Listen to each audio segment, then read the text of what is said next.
المعجم الکبیر میں یہ حدیث موجود ہے. آپ فرمایا ان اللہ امرنی ان ازوج فاطمہ من علی، کہ میں نے حضرت فاطمہ زہرا کا نکاح حضرت علی سے اپنی مرضی سے نہیں کیا، بلکہ رب کا حکم تھا کہ اے میرے حبیب اپنی بیٹی فاطمہ کا علی شیر خدا سے نکاح کر.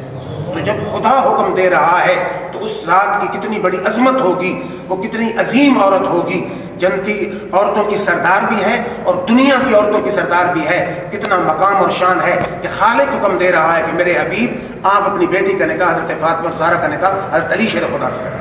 اور پھر یہ حضور اکرم صلی اللہ علیہ وسلم کا فرمان مستدرک حاکم میں موجود ہے کہ انما سمیت بنتی فاطمہ، کہ میری بیٹی کا نام فاطمہ کس لیے رکھا گیا؟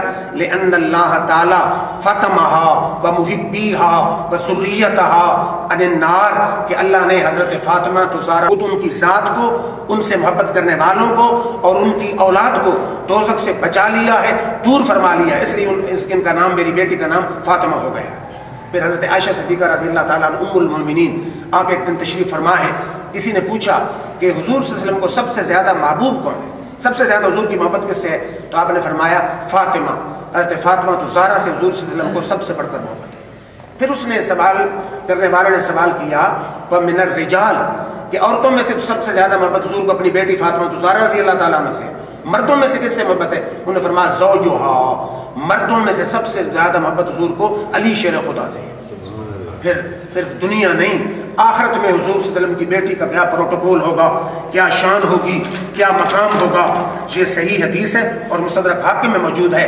اذا کان یوم القیامت نادا منادن من وراء الحجاب، جب میدان معاشر سجا ہوگا، اولین و آخرین موجود ہوں گے، انبیاء اولیاء موجود ہوں گے، سب نبیوں کی امتی موجود ہوں گے، نبی موجود ہوں گے.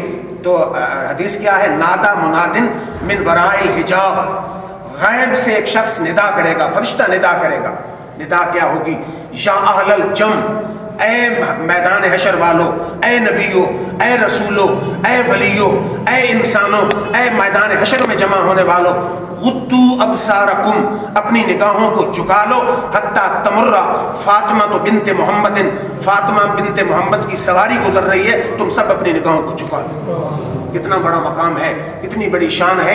اور حدیث میں آتا ہے کہ 70,000 حوروں کی میت میں فاطمہ زہرا اس شان سے چل رہی ہوگی اور پورا میدان حشر سارے کا سارا گردنیں اور سر جھکا کے کھڑا موجود ہوگا. اور پھر حضرت عائشہ رضی اللہ تعالی عنہا ام المومنین فرماتی ہیں کہ حضور صلی اللہ علیہ وسلم کا جب وقت وصال آیا، آپ نے اپنی بیٹی فاطمہ زہرا رضی اللہ تعالی عنہا کو بلایا. حضور نے ان کے کان میں سرگوشی فرمائی، وہ چلی گئیں، انہوں نے رونے شروع کر دی. پھر تھوڑی دیر بعد حضور صلی اللہ علیہ وسلم نے پھر بلایا، پھر کان میں سرگوشی فرمائی، وہ چلی گئیں اور مسکرانے لگی. حضرت عائشہ فرماتی ہے میں نے پوچھا کہ پہلی دفعہ آپ نے کیا کہا، دوسری دفعہ کیا کہا؟ پہلی دفعہ آپ مسکرائیں، پھر رو پڑی. انہوں نے فرمایا اگر بتانا ہوتا تو حضور بلند آواز سے بتاتے، جب حضور نے مجھے خاموشی سے سرگوشی سے بتایا تو میں کیوں بتاؤں؟ تو جب حضور صلی اللہ علیہ وسلم کا وصال ہو گیا، پھر عائشہ صدیقہ ام المومنین نے سوال کیا کہ اے فاطمہ زہرا بتائیے حضور صلی اللہ علیہ وسلم نے پہلی دفعہ کیا کہا تھا؟ تو انہوں نے فرمایا کہ حضور صلی اللہ علیہ وسلم نے پہلی دفعہ فرمایا تھا کہ اے فاطمہ اب میرے وصال کا وقت قریب آ چکا ہے، تو اس لیے میں نے رونا شروع کر دیا. اب لوگ کہتے ہیں نا کسی کو کیا پتا کہ کب موت آئے گی، تو بخاری کی حدیث ہے کہ اللہ کے نبیوں کو اس وقت تک موت آتی نہیں ہے جب تک نبی خود رضامند نہیں ہوتے. تو یہاں حضور صلی اللہ علیہ وسلم نے پہلے بتا دیا کہ میرا وقت وصال قریب آ چکا ہے. تو فرماتی جب دوبارہ حضور صلی اللہ علیہ وسلم نے بلایا، کان میں فرمایا اما تردینا ان تکونی سیدۃ نساء العالمین، اے فاطمہ کیا تم اس بات پہ راضی نہیں ہو کہ اللہ نے تمہیں میرے صدقے عالمین کی عورتوں کا سردار بنا دیا؟ تو اس لیے میں مسکرا پڑی.